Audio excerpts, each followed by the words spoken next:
I believe everybody's had the opportunity to meet with the workshop member that was assigned to them. I know that Kristen and I met with Diane yesterday, had a great chat. And so this session, basically the focus here is now to kind of turn it back to you as the faculty to talk about the experience, the ideas that you talked about with your mentor, and kind of process some of that with the group as a whole. Give us then an opportunity to chime in, hear what you're thinking about, what captured your fancy, so to speak, what questions you still have remaining or problems you're still concerned with. You can share with us the course that you've targeted and maybe some ideas that you're starting to get about what you'd like to do, and then we can kind of all as a group kind of participate in that thinking out loud with you and processing it with you.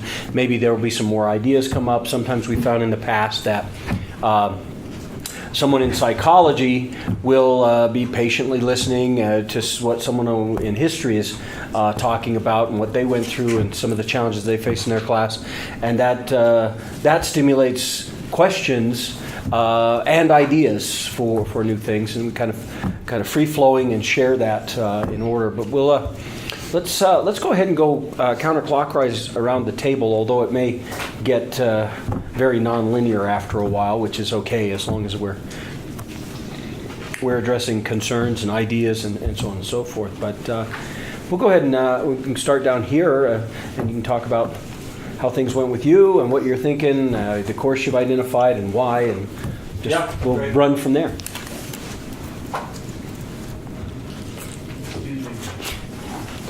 So, We give you food and then ask you that's questions, okay. right? It's like More turns. when you're at a restaurant, the waitress the server always comes over. How is this? Right. So, Stan and I met, and one of the challenges. So the course, the easy course for me to do would be a big intro to sociology course, and I can think of lots of ways to integrate some of the stuff we were talking about, but I've actually done a bunch of that stuff, I feel like, and I can think of easier ways to do it. I don't need sort of the group feedback, and so the more challenging course for me is one I chose, and I would actually appreciate any feedback that anybody has. So it's a class called Markets in Society. Called what? Markets in Society. Could you say that again? Markets in Society. Mm-hmm. So it's basically a course that mixes, the way I've done it is it mixes, it's a kind of crossover economics and sociology course, right? So economic sociology. And the way I've thought about it is typically we go through and say, okay, there's all this economic stuff in the world. How do economists make sense of that? And we sort of just give us a short summary. We don't get technical like an economist would, but conceptually, how do economists, how they thought about economic stuff? And then we shift over to kind of behavioral economics, how psychologists have thought about economic stuff. And then come to how do sociologists think about economic stuff.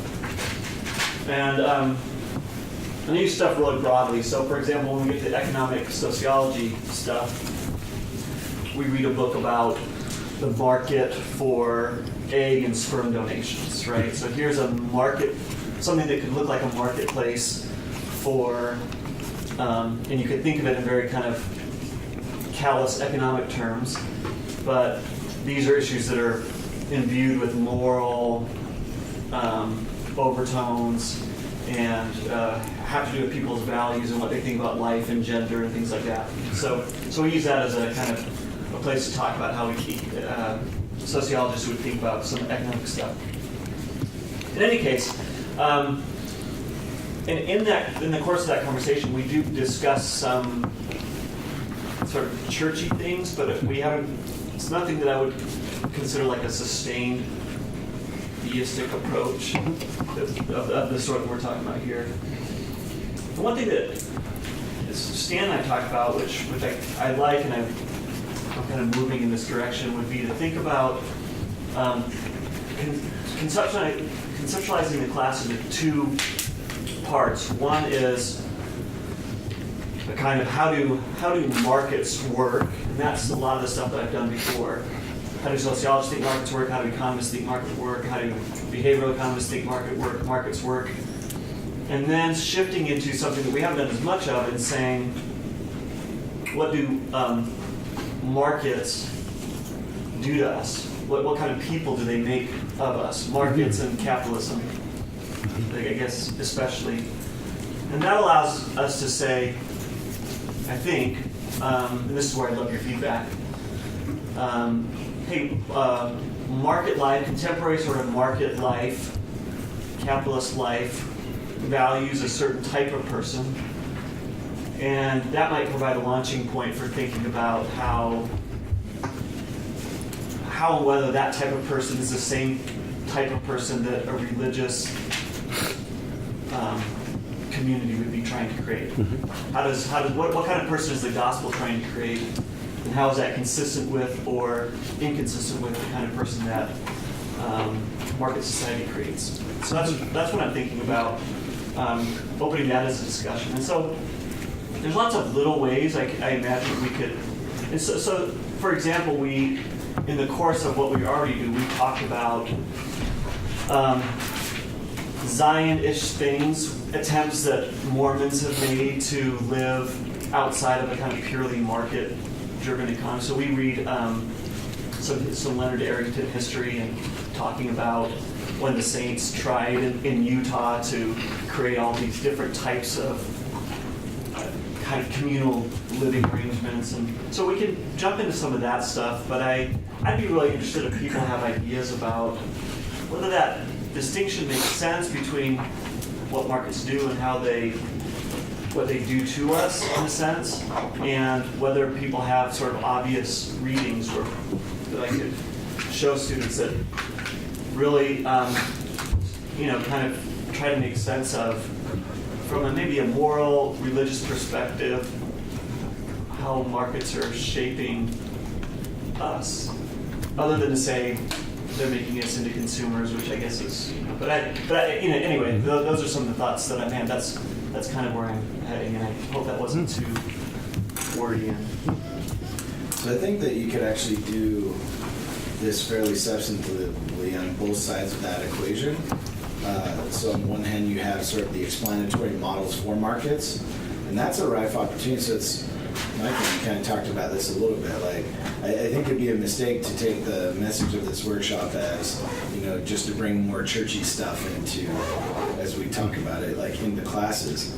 It's, once again, like in going through all of those explanatory models, it's very easy to point out the naturalism inherent in all of those explanatory models, from an econometric model to a behavioral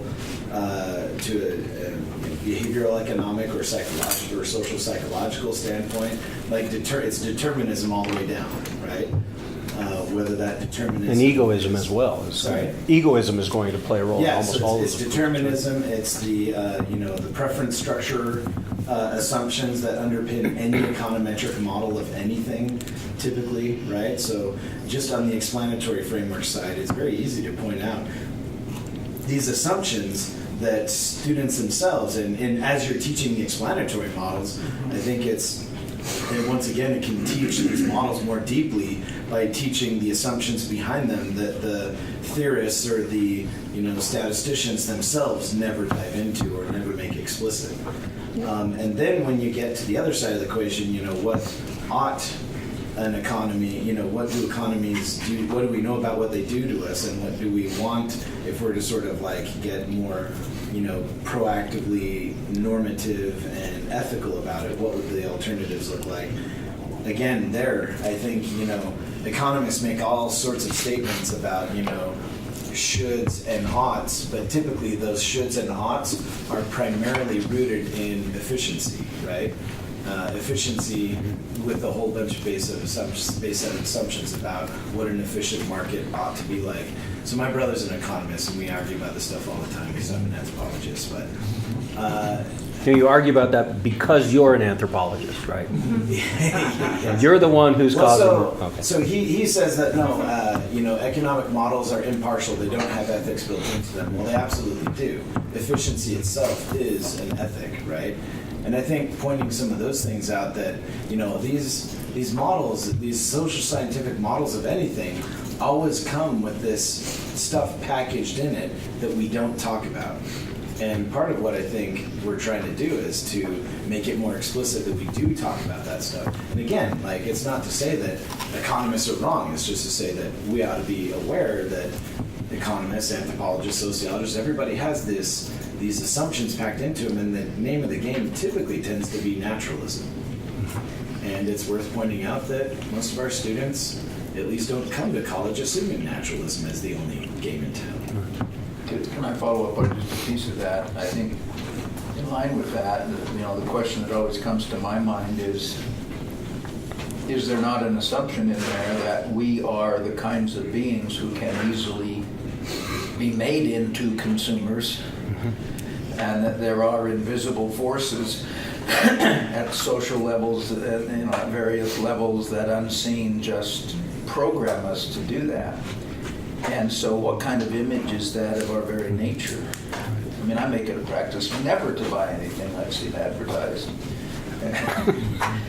That's a matter of principle. And I don't think I'm the only human being doing that.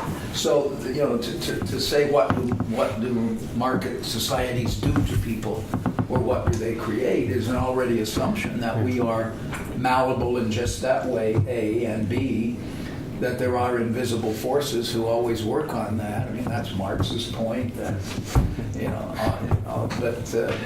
what about that aspect of a market society that suggests that free will must operate? And if it does, then it's kind of odd to say it makes us consumers or anything else. Well,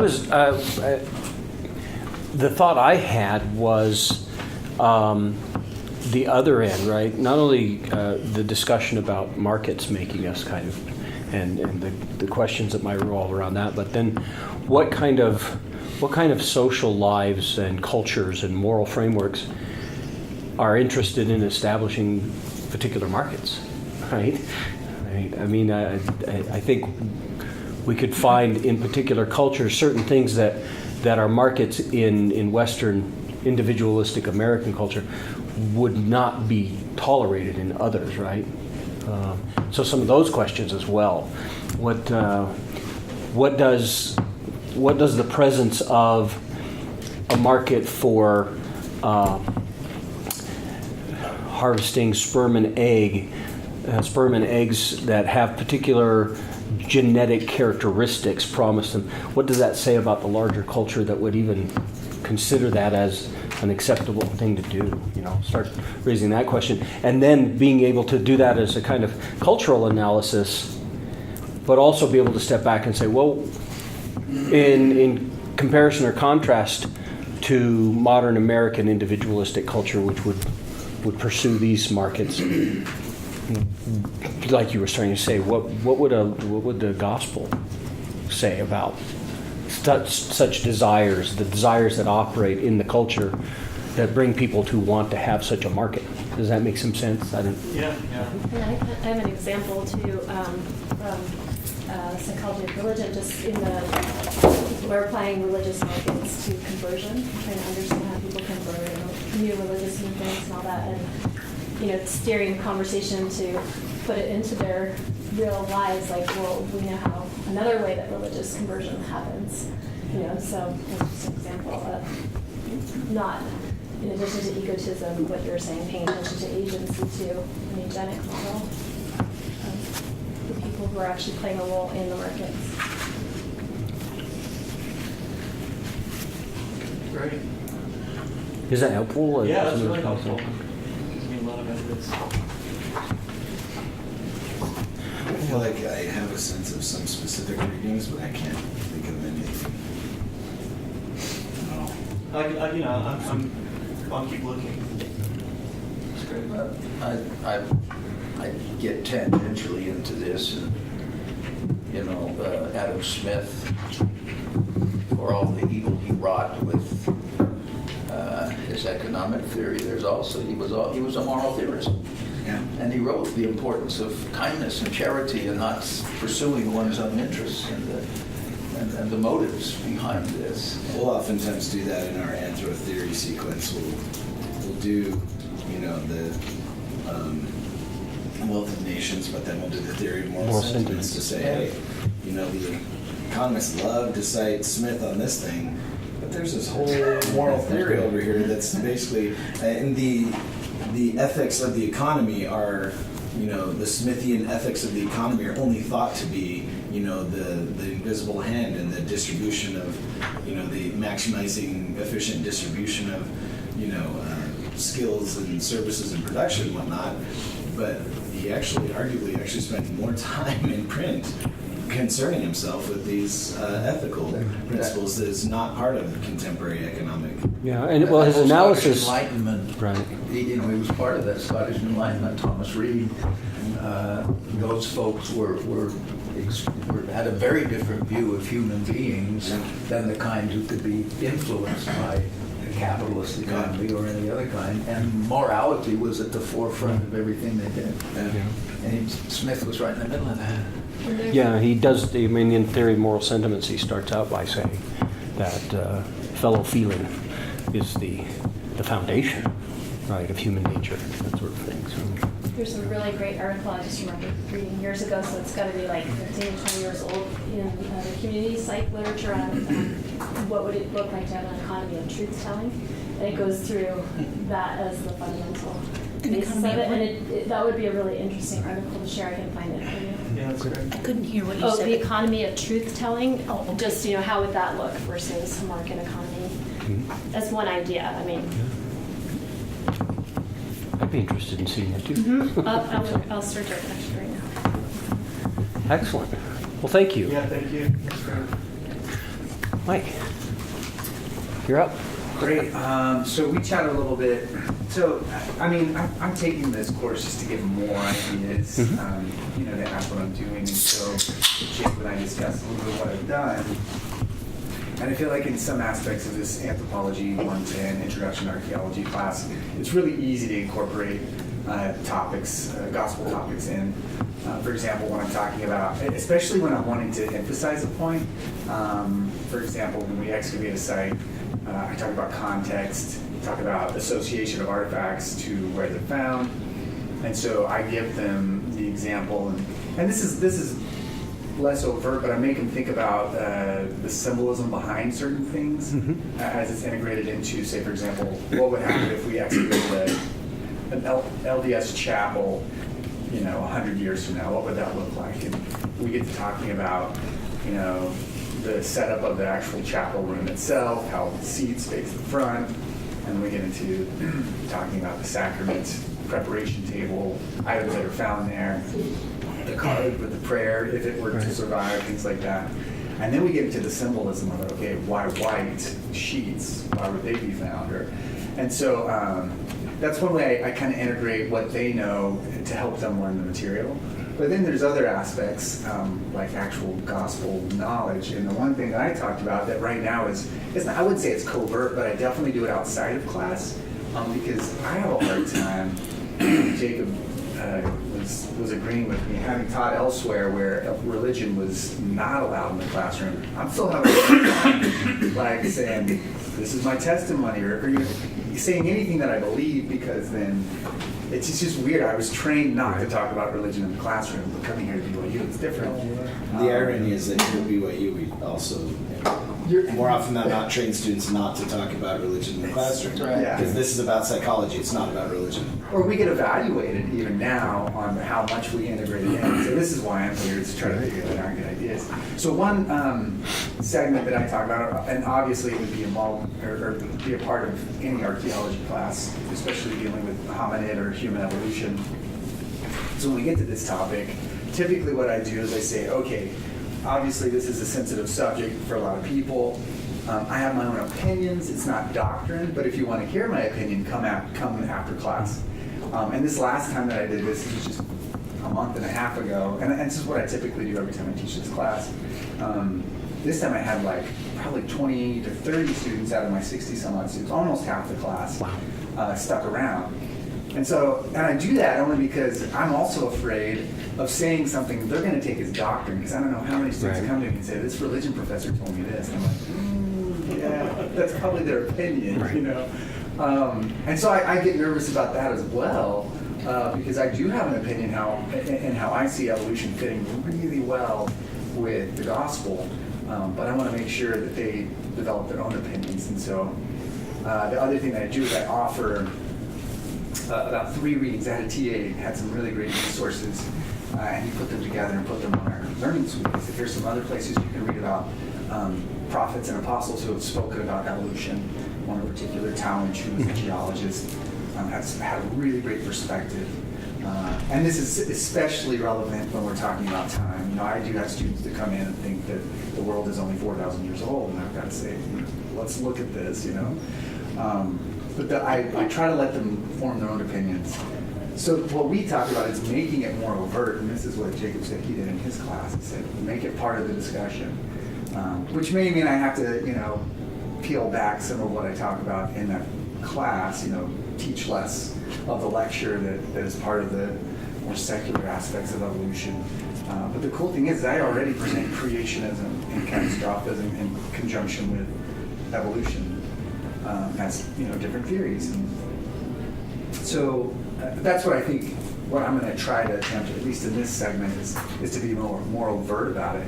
But my question to you guys is okay, how can I keep them from thinking my opinion is doctrine, right? Without explicitly saying it 5 times, you know, and sounding like a broken record? I don't know.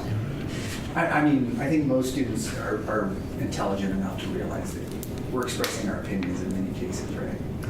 Because our political stances come out whether we know it or not, you know, as we're talking. But when it comes to religion, I'm really sensitive about affecting people's testimonies. I want to affect it in a positive way. So that's what I'm looking for, suggestions. Especially on a topic it's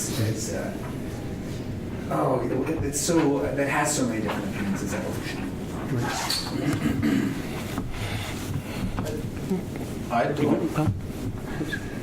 I can't think of a single instance where a student has ever felt that a professor's opinion was stuck.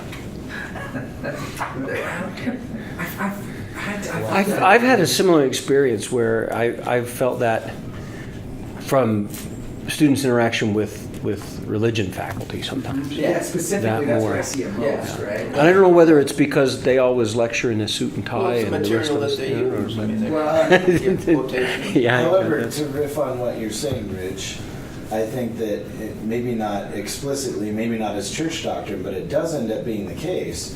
And your email It's influential. last time is indicative that it actually goes the other way, that the things that we preach as anthropological doctrine, sociological doctrine, economic doctrine, they very much implicitly soak that up as doctrine. That's right.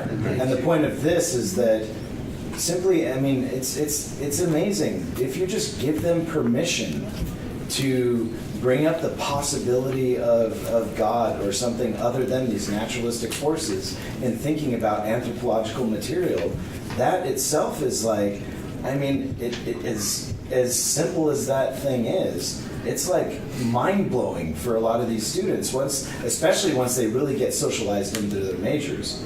And then once they realize that, wait a second, like I can think about God as part of like an explanation for this sociological phenomenon, like that's mind-blowing to them, despite the fact that that was probably their proclivity when they started college.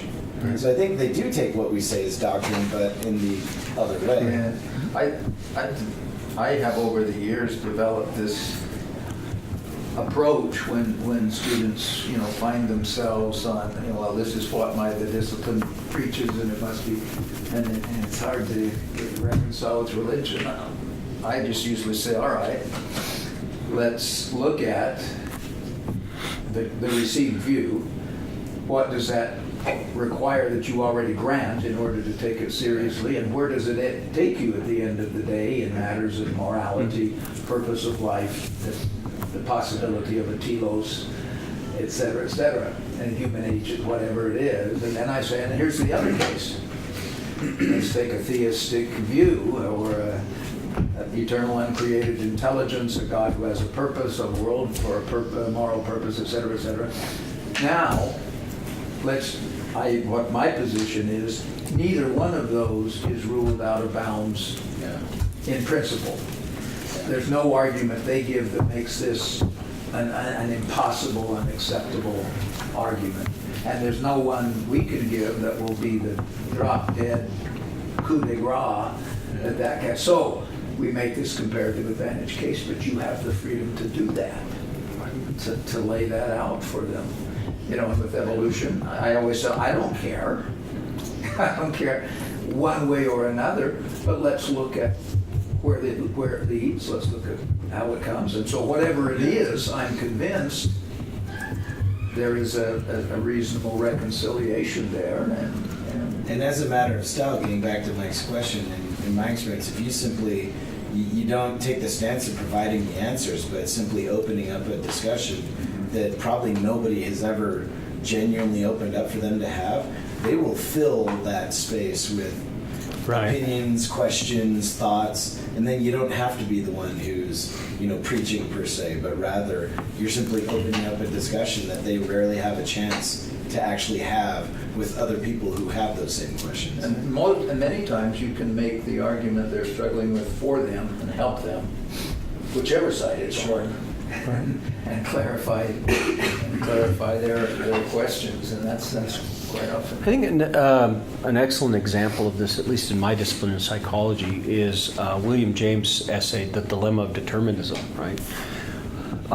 And the title itself, he says it's a dilemma, right? He doesn't say, discounting determinism or the truth of determinism, is the dilemma.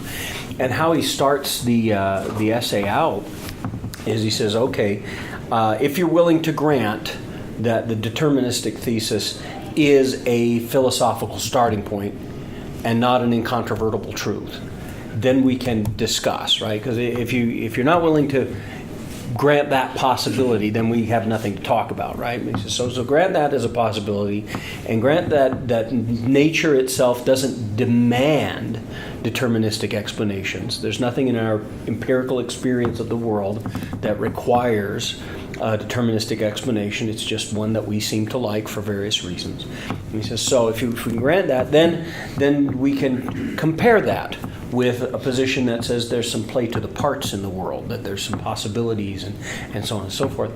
And he engages in that very comparative advantage, right, in the course of that. And I've had opportunity to do that with my students, right?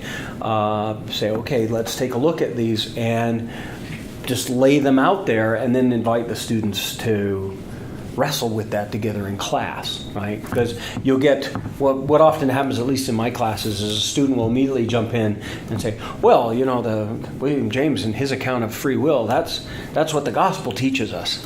And before I can do anything, I have another student who says, well, but his account of free will is basically just random chance. That's not what the gospel teaches, and that's not what the science I learned here in this class has suggested this about determinism, and pretty soon you have this quite lively discussion, I think, which all started from an invitation to evaluate different starting points, and at some point, as this conversation plays out almost every year when I teach my history of psych class, as this plays out, and it could go for 10, 30 minutes sometimes, just the class discussion, and inevitably someone says, well, what about you, Dr. Gant? And now I have permission to give my opinion, right? And I will often say, well, I think we've been clear. We forgot to mention this is important, and that got emphasized rightly, and so on and so forth, but as far as where I come down, this is my opinion, right?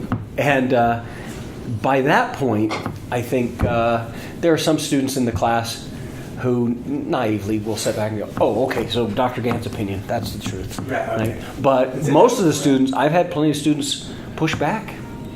on my opinion, right? Because I've encouraged that. Let's open it up. Let's go after it. So maybe that's one way to try and do that without feeling like I'm going to be too assertive by expressing this, to create a real atmosphere of kind of collegial debate and discussion in the classroom. I guess what it came down to as well, like really taking a look at content. I'm gonna have to remove content to be able to add these discussions and these modules and stuff. It's just like trying to find more ways to incorporate experiential or inspired learning, or experiential learning inspired learning, what we've been asked to do lately. I mean, it takes effort, Yeah. and it has to be purposeful. I think you have to Yeah, I struggle with that. I've always been like, am I really evaluated on this? I mean, it's in the student evaluations. And I remember when I first got here, I didn't talk about gospel stuff at all, just because I wasn't used to it. I didn't know how it worked. I had never seen it, because I came here for a master's program, but I didn't do any undergrad classes. Never took any religion classes here. So I'm like kind of grasping for straws. Like, I don't even know what this looks like. So Right. it's helpful. I guess I wasn't quite sure. So when you offered to share your opinion, you're offering to share your opinion on the timing piece and the how of something. Is that kind of evolution. the how of the evolution? Yeah. It's not the evolutionary account as naturalist and the gospel account as creation. I see it merging very well. And depending on your so, interpretation of Genesis and other things. yeah. It seemed to me that they're going to be trying to think through that, Yeah. no matter what you do. Yeah.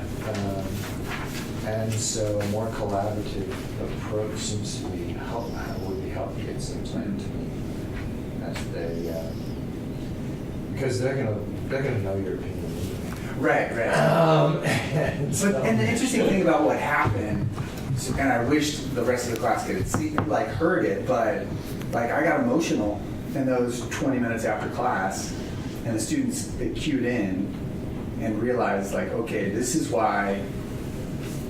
And what I got emotional about was that I've seen things, or I've experienced things, I've felt things that cannot be explained by my science, and that's what I think my whole class should know. But I waited until after class. But that's what we said. Right. It should be more overt. There's so many dimensions there. I think it would be, it's beautiful to behold, right? I mean, where's that in your anthropology or archaeology of naturalism? And it seems like the naturalist presumptions have to be shown. And then making the case for the theist is basically what you just did, is you show that there's more there than what the naturalist framework is allowing us to see. Good. Maybe this helped me early on as a young faculty member, because I had that overwhelming sense of I have to be unbiased as the teacher. Here's the text. Here's what the discipline says. We present that. I don't remember what faculty member I was chatting with, but he mentioned this to me, kind of in the context of a whole different discussion, but it was the one thing that really clicked. He said, you realize that the students have one more text than the ones you assign, and that's you. They're taking the class from you, right? And so in that sense that our textbooks and our disciplines are going to be loaded with particular bias. We have particular bias.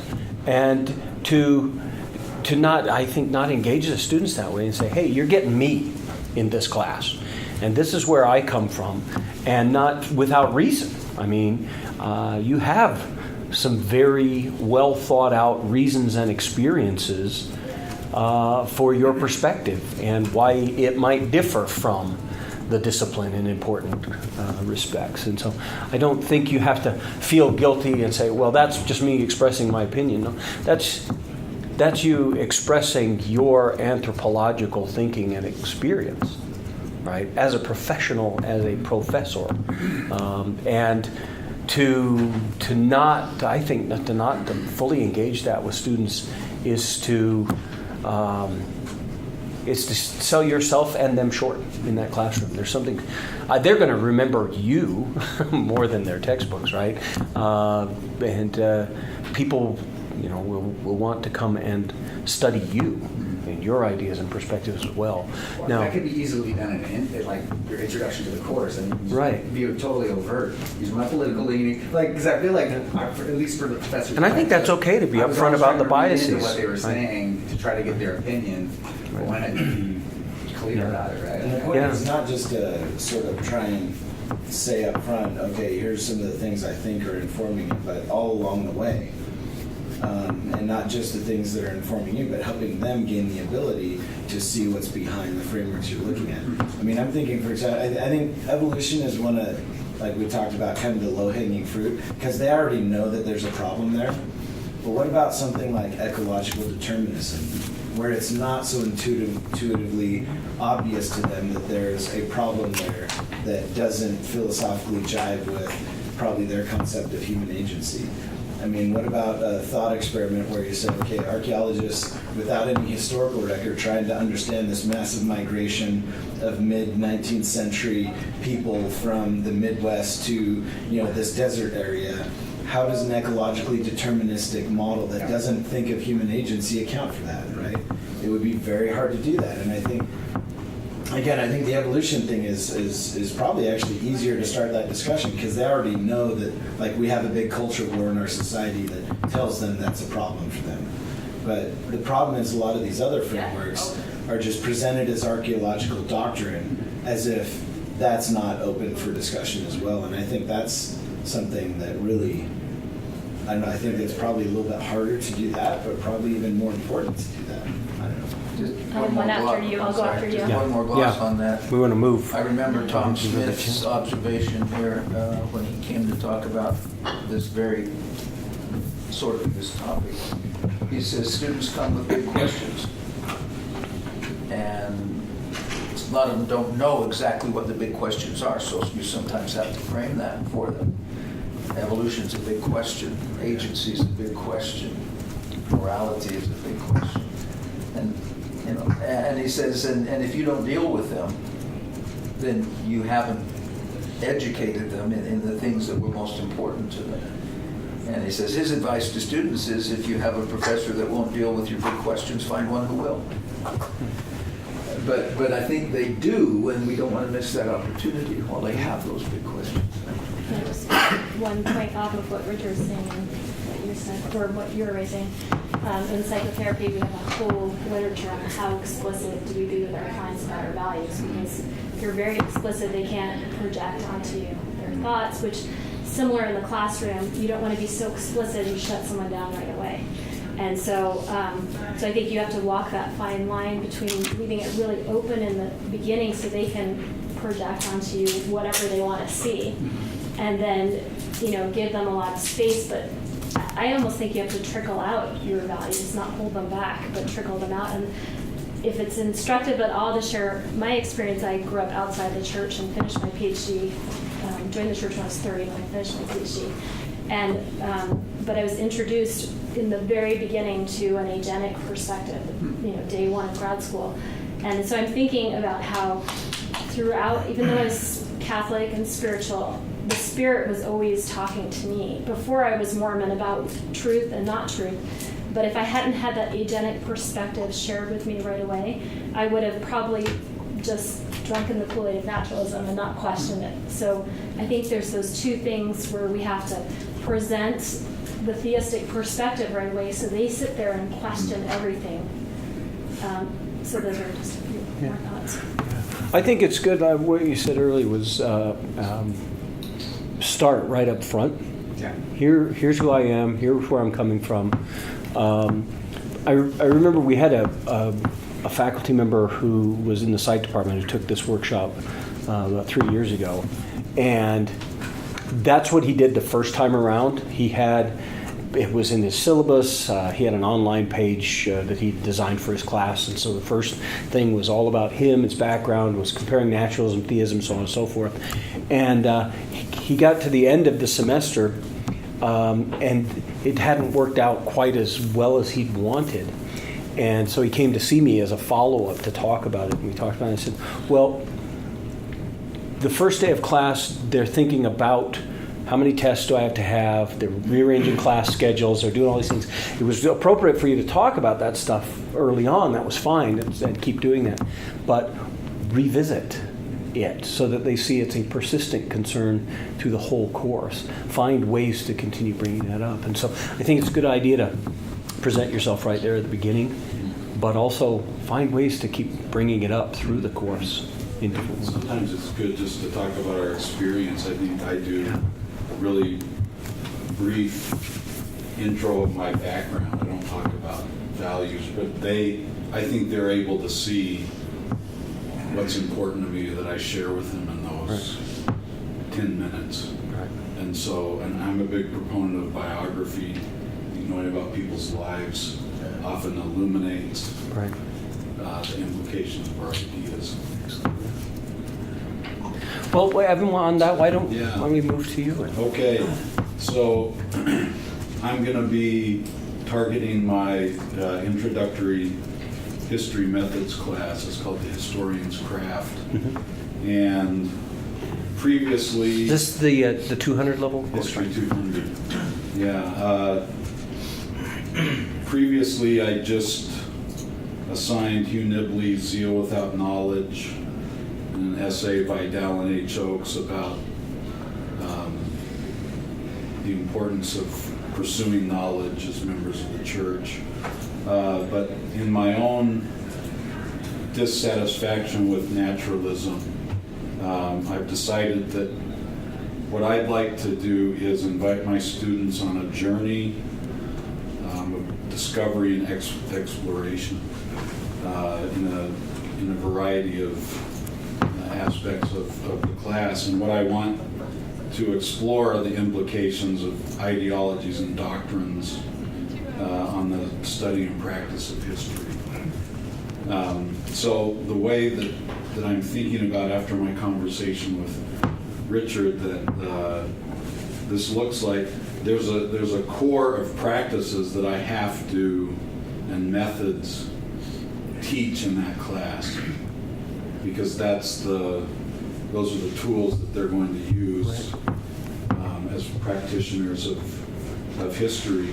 And so what I'd like to express up front is that naturalism and theism are both useful to historians, and their philosophical struggle throughout their life is going to be, you have to determine what the balance is of where those two approaches influence your practice and then influence your beliefs about the implications of the philosophies of history.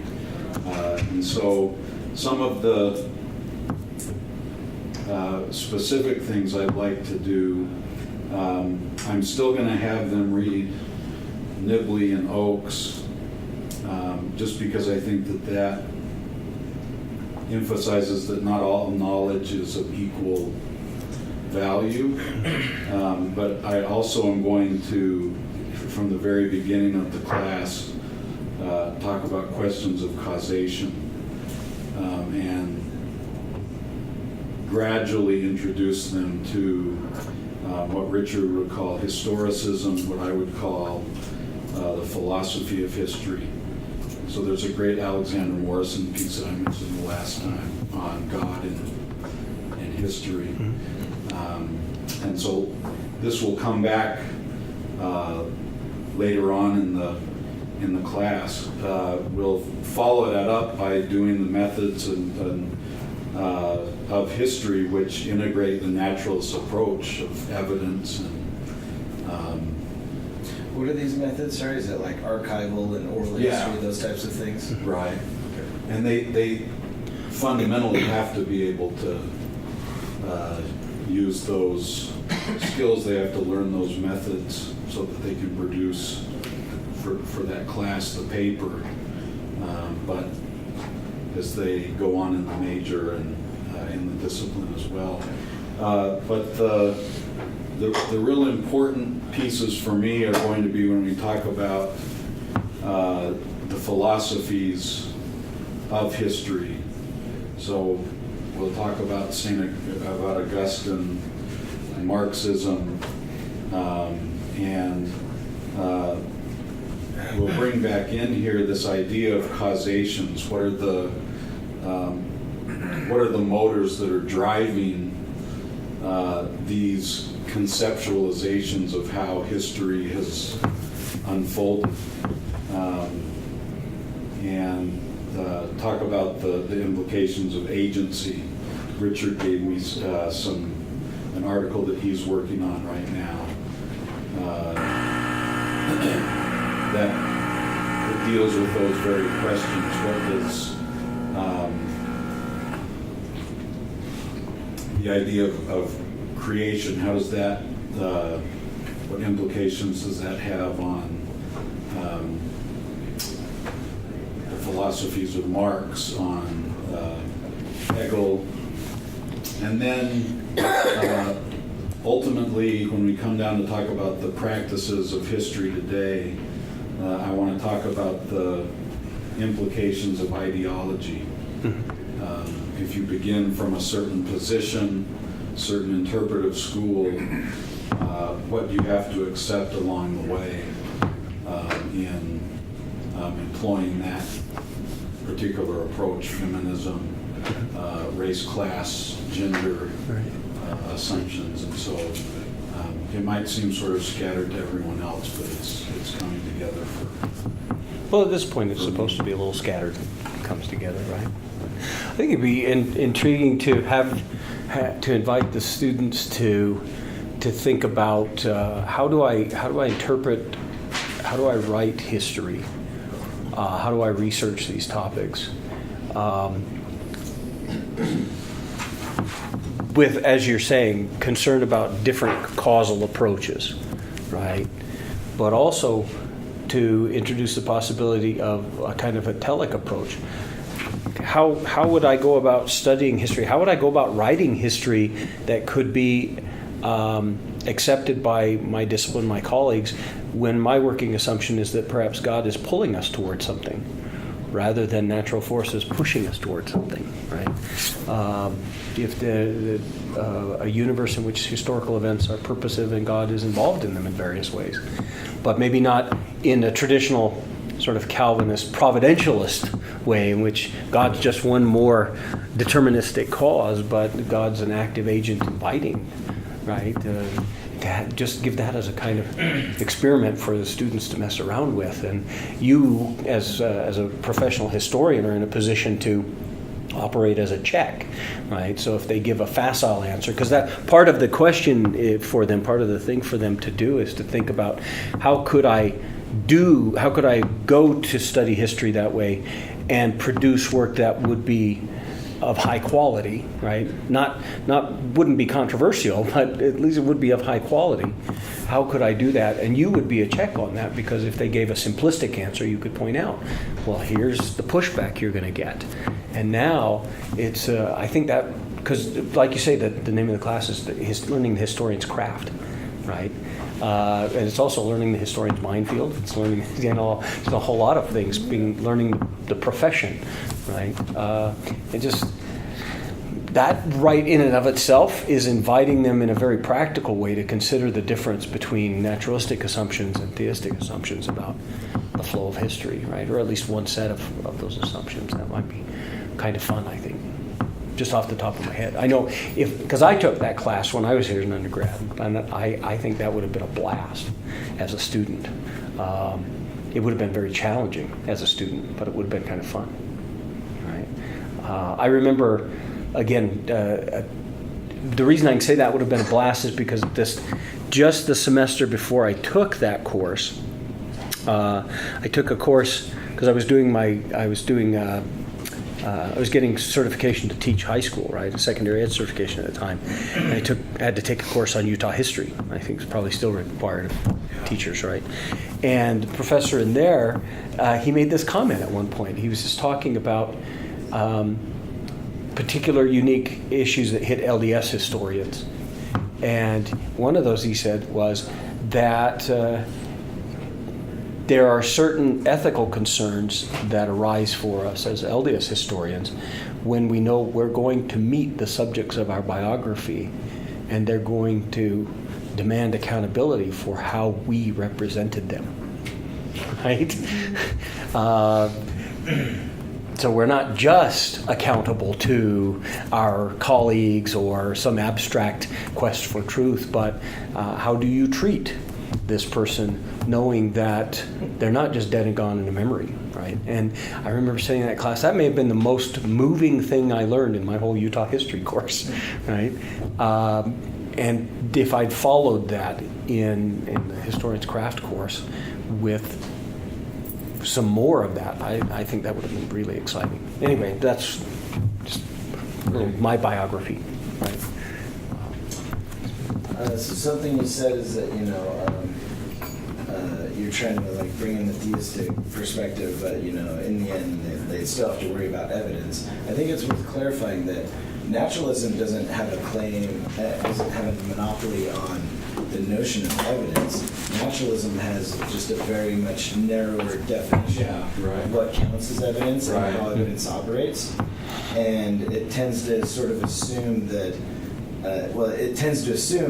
evidence speaks for itself, when in fact it's naturalism that's making the evidence speak in a very particular way. And then if you can sort of teach that and help them see how the particular historical variety of naturalism leads to people thinking of evidence in a relatively narrow way, and then broaden the possibilities there of how meaning, ethics, theology, and so on actually provide a much richer context for the evidence that's still being, brought out of the archives or, collected in oral histories. That can provide a whole other level, a whole other way of thinking about what the evidence actually means, because you're not just limiting yourself to the naturalistic ways of thinking about claims that could be justified from evidence. And I think that, again, that would be a way of sort of broadening students' conceptions. Say, here's what historians do, and they tend to be limited to this sort of narrow naturalistic way of thinking about evidence. What happens if we allow for the contexts and meanings that were probably operating in the worlds of people who produced those archives, and not just think about the archives in a naturalistic fashion? That would allow altogether new ways of thinking about what's actually happening from the evidence in the archives. I think some of what you just said too goes back to Mike's question, right? Yeah. You shared with me. You said, you got emotional with those students because you had some experiences and you were sharing those experiences. That's an evidence, right? I think naturalism would say that doesn't count as evidence, and yet there is another perspective that says that there's some evidence there. You have had some evidential experiences as an archaeologist that are getting left out of the accounts of the disciplinary accounts of what archaeology is like and about, and so on and so forth. How many historians, how many historians still see history as a neutral kind of practice? Just that you use tools to recover a past and you just present it in a kind of neutral way. That's pretty much gone, right? Yeah. Yeah, so how do you, the historian's craft is making an interpretation. And so do you talk about the author in the production of this, and then the audience? I mean, those are issues as well, right? Not just this kind of tools to recover a past. Because it seems like that's a dimension. And my read of contemporary histories like sociology is basically, well, probably every discipline, is that it's really ideologically driven. It's not epistemologically driven today. we may claim it's about what does the evidence or data say, but it's really about what story can I tell using the evidence that I can find.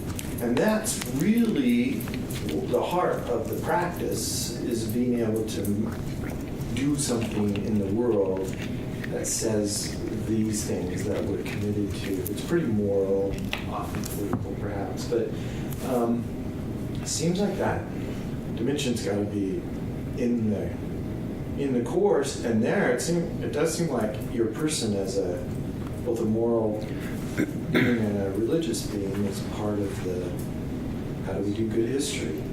Right. And that might be another place to be talking about who are you as an author of history.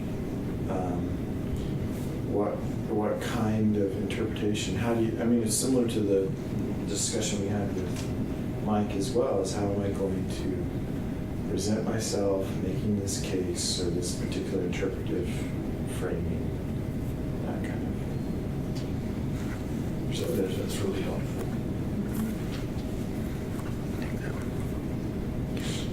Any other comments or questions? Do you have any questions for? Okay. Kristen and I met with Diane yesterday, and that was a blast. Just to let you know.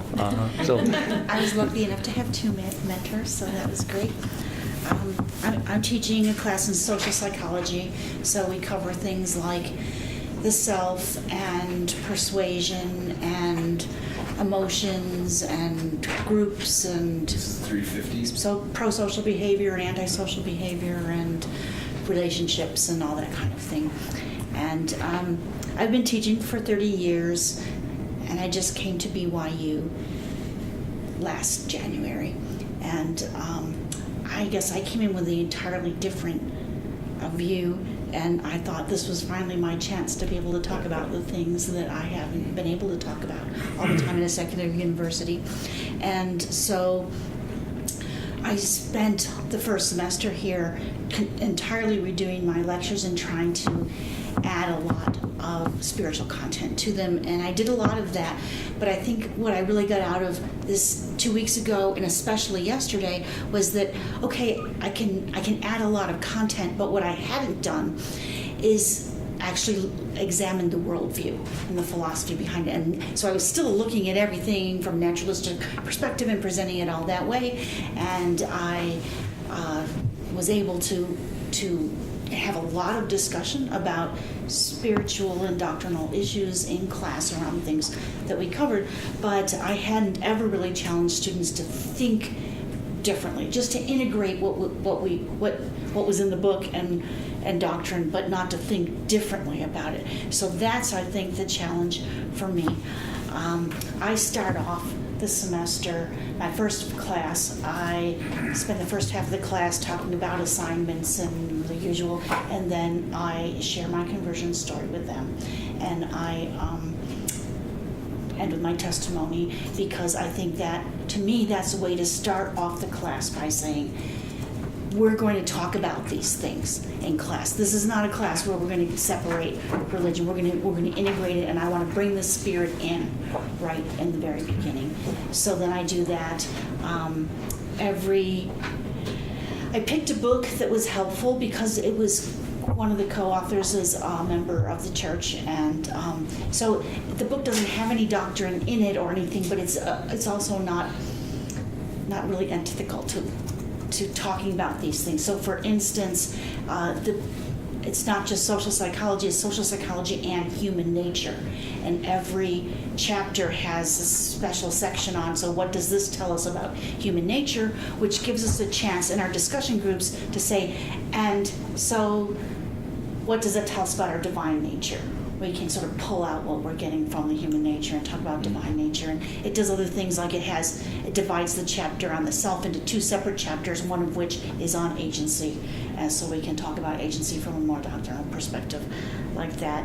I also have students write a learning statement every week where I say, what's the coolest thing that you learned and why?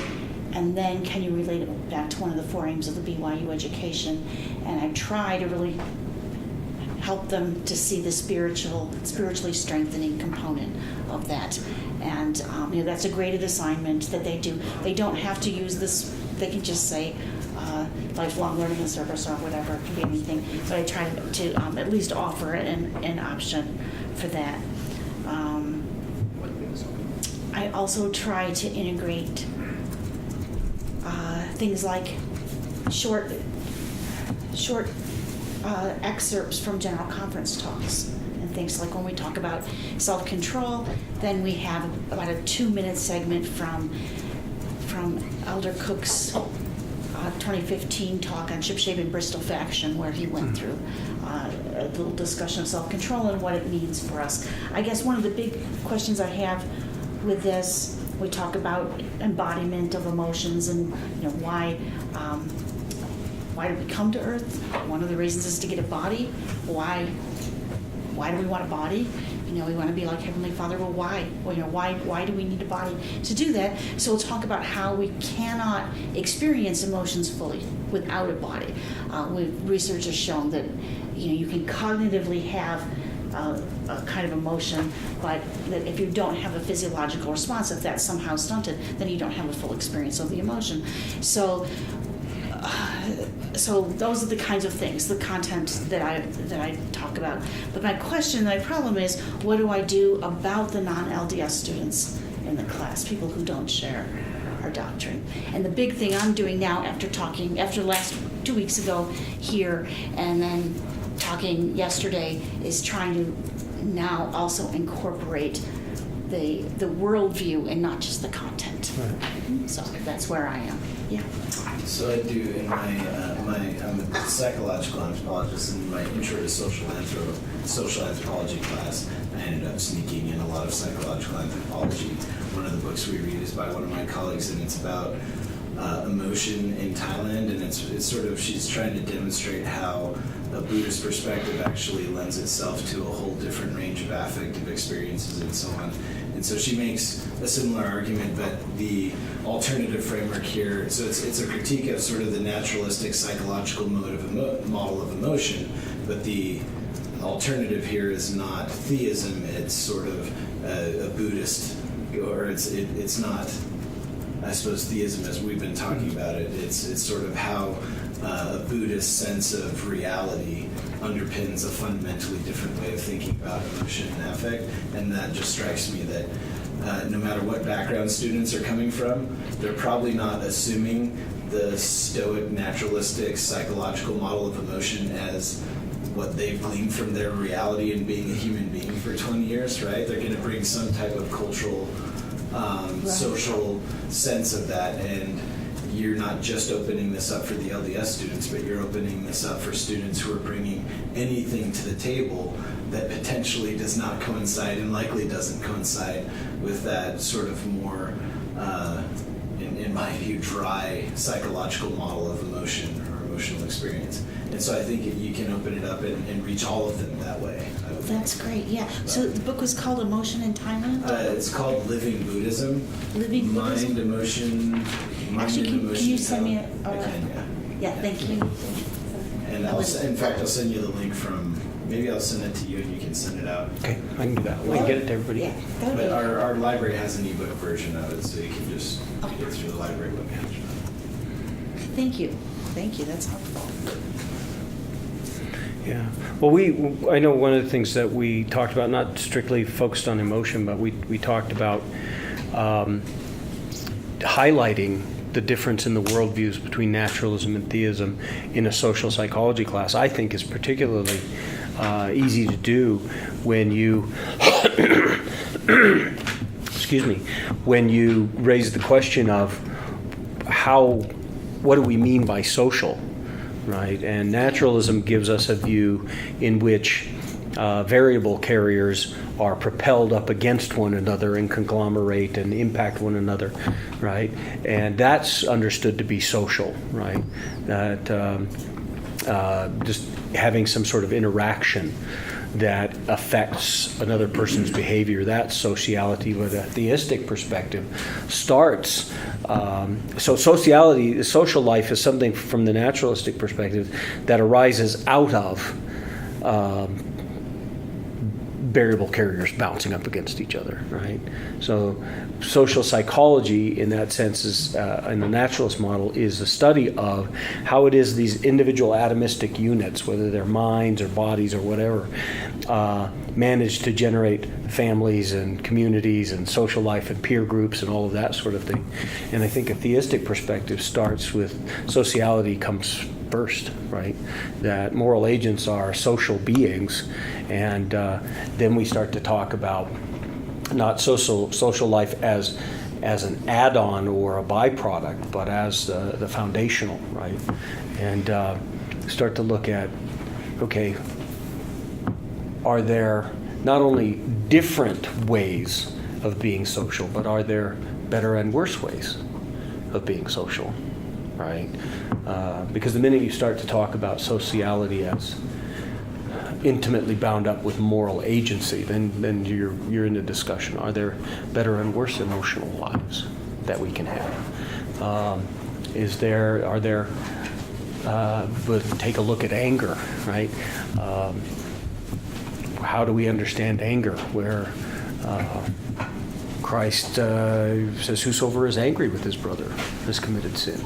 Sorry, everybody. Right? And yet, he's clearly not pleased with what's going on in the temple among the money changers, right? What's the difference between anger and a kind of righteous indignation, for example? And those distinctions are not solely going to be carried out at the environmental, cultural, or biological level. Those are distinctions that are important at the moral quality of the experience, right? So I think that what you're saying even pursue opens that. up the debate to say, is the foundation the sociality of it, or is it a dialectic between the moral agent and the sociality, which would take us to an even deeper level. I mean, it would take us to a place of reorienting how we think. I mean, I know you already think that way, but I'm just saying it's like there are different ways we're all trying to describe this, that all of a sudden now we're in a dialogue about that. We're not just dialoguing about theism versus naturalism, but we're trying to each understand how we're theists, and we're helping our students bring new ideas to the table for us too in our relationships with them, where we're all developing this more deeply. I think too. Adds an interesting component, I think. Yeah. So if I were teaching that class in the way social psychology kind of approaches things, I think one of my concerns would be, I don't know if I can express it, and maybe I may not understand correctly, but it seems like you could search social psychology, kind of follow those models that have the right variables and show the right outcomes that fit kind of what a gospel perspective might have to offer. But we're still thinking in terms of certain kind of behavioral events, following certain pathways that lead to certain outcomes. And it seems like Mormons come in predisposed to just eat that stuff up. And I guess I don't mean to be too critical of church pedagogy, but we tend to delineate the gospel as a set of principles that we go out and apply. And my worry is that we think about the gospel as a kind of instrumental thing, in the same way that we're teaching our students to approach social psychology. The social psychology can do all this science, discover what it really happens out there, delineate that into a set of principles or things that, go do X, Y, and Z, and then you're going to get outcome A, right? That's what we all want. And yet that teaches, particularly with social psychology, it teaches a very instrumentalist kind of way of being and being in relation to others. Yeah. And it lacks all of that meaning about who we are and things that if we don't, it seems like we need to deal with that in the class, right? Have you thought about, maybe you already do this and you... No, that's exactly the point at which I am.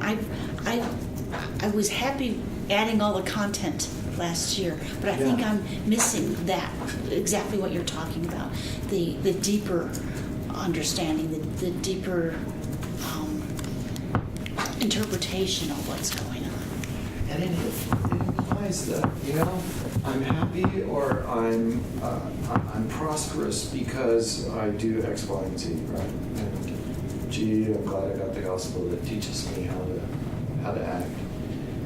But then if my life isn't going too well and I'm suffering, it must be my fault. Or, I mean, there's just all these dimensions, right? It's as if science and the gospel are on the same path to try to figure out life and then solve all our problems through it. And yet, I think in social psychology, this is particularly dangerous, right? Because it changes the way we are with people. It invites us to, at least. Social psychology invites us to change who we are? Is that what you're saying? I mean, the way in which most social psychology frames human relationships is this kind of instrumental variables interacting, and then we get models. Yeah. And then we want to use what those models give us, but I'm just like, it transforms the relationship, the way we are with people. That's right. And that's something that seems like we almost have to talk about explicitly.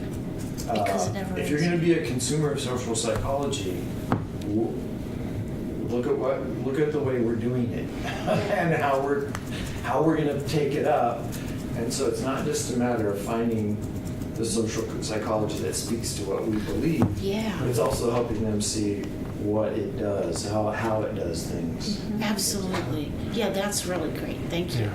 That's Ken Gergen wasn't making that point about instrumentalism, but Ken Gergen's work back in the early 80s on his critique of social psychology. He was looking at it epistemologically, how teaching so many people about conformity and obedience can change how people respond, in emergency bystander situations, things like that. But we were pointing at that idea that we're not just conveying the facts of human behavior in nature, but in educating our students in the way we do in social psychology. He says we end up invalidating our claims to truth because we change people's behavior, right? So you get in a situation now. You've studied Darley and Latané's bystander intervention stuff.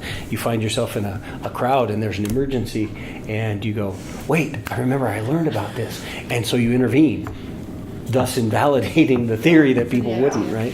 So that kind of shaping Use a thing. more crass example is what does science teach us about attracting women, right? I mean, how does a man go about attracting women? Well, here's what the scientific study, this is social psychology. Yeah. Well, you need to do this, and this. I got the 10 main things, 10 main findings. Well, boom, you've ruined it. I mean, you've made the whole way of relating between a man and a woman into something that we're already off on the wrong foot, and we'll never recover once we start to think about it in ways. precisely the terms that the science has already set up for us. Does that, I mean, that's a makes little sense. idea. From the other official social psychologists in the room, Rich. Yeah, when I got my degree in social psychology. But someone once wrote an article, "What's so social about social psychology?" And That was my husband. pardon? That was my husband. Huh? He wrote an article on. Is that the one you're talking about? Well, I think it is. I think it was. Right? Yeah, we wrote a follow-up to that idea a few years ago. Yeah. But the whole problem of alienation and individualism,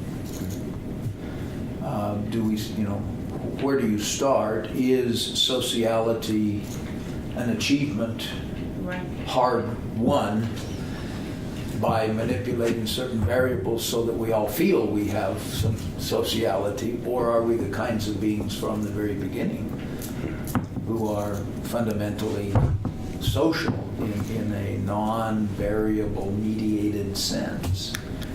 I would love to read that.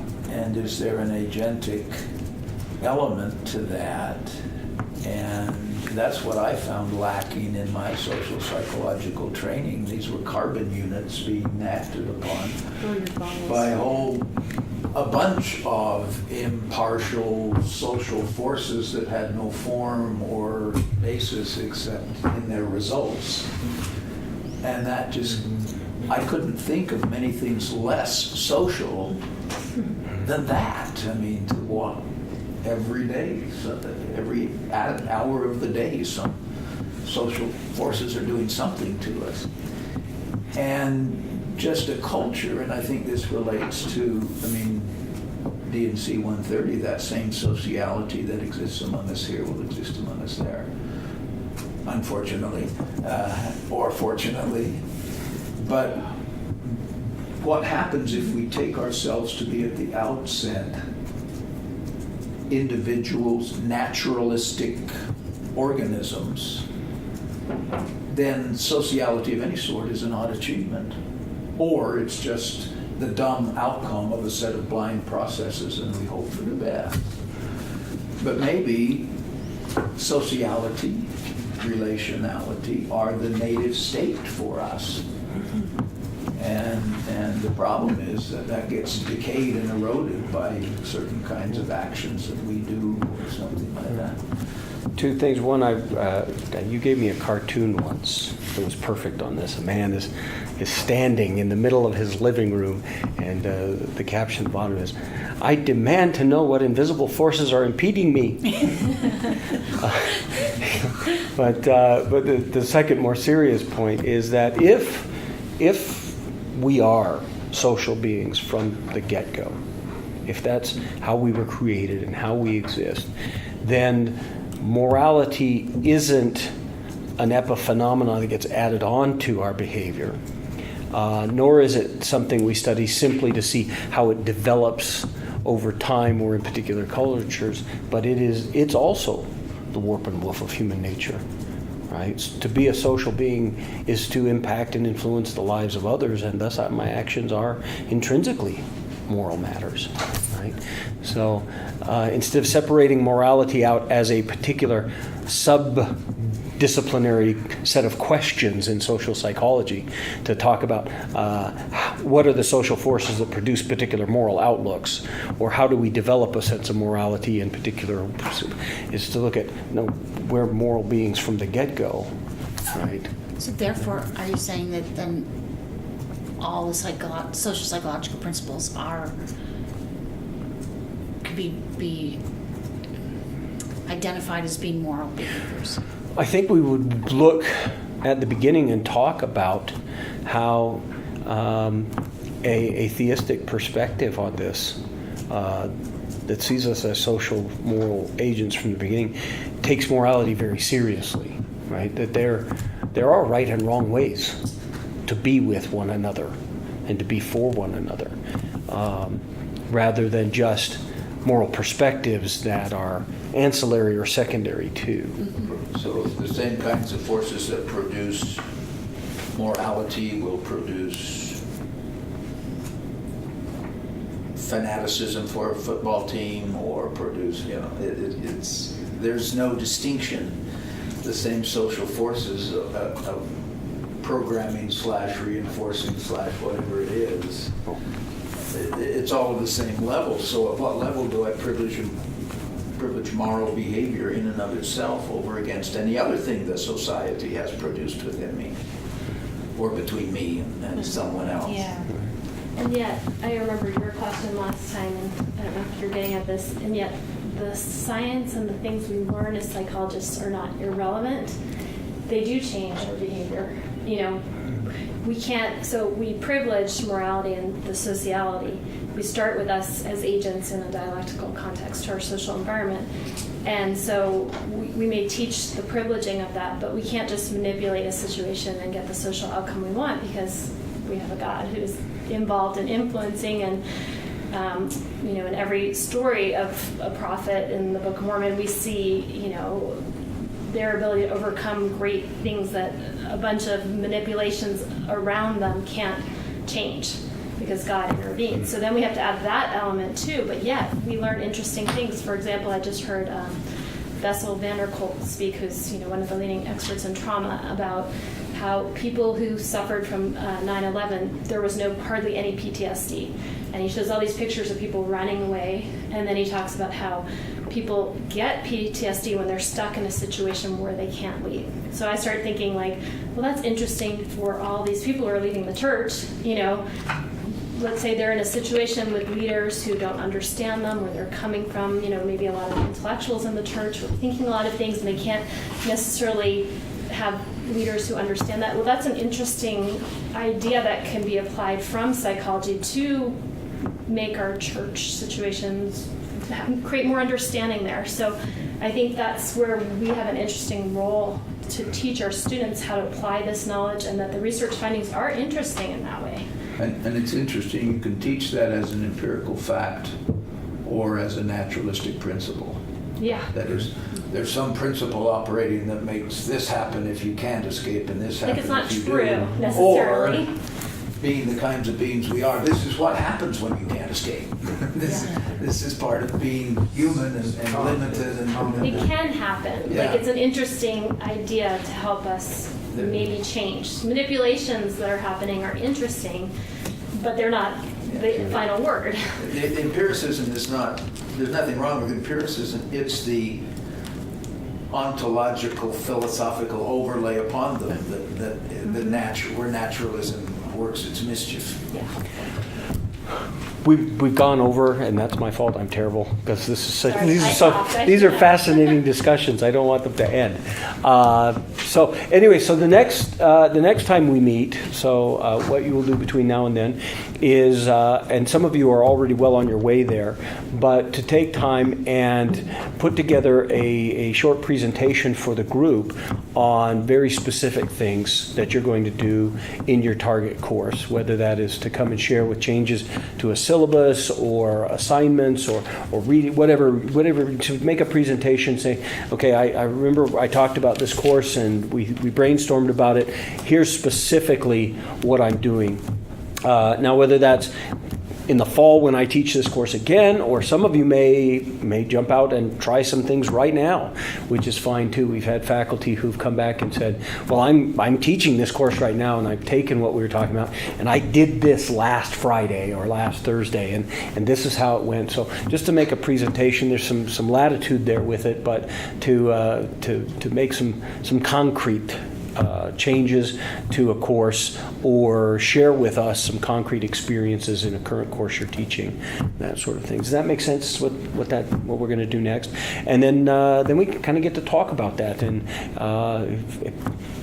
help you further anticipate what possibilities might come from what you're doing. If you have a wonderful experience, we pat you on the back, say go do it again. If you come back and say, I'm not sure, I didn't feel like it got quite what I wanted, then we can talk some more about how it could and help there. So again, a little more free-ranging discussion based on the presentations you make next time around. Okay. Thank you. I like I say, I enjoyed hearing from you and talking about these things a lot. Thank you.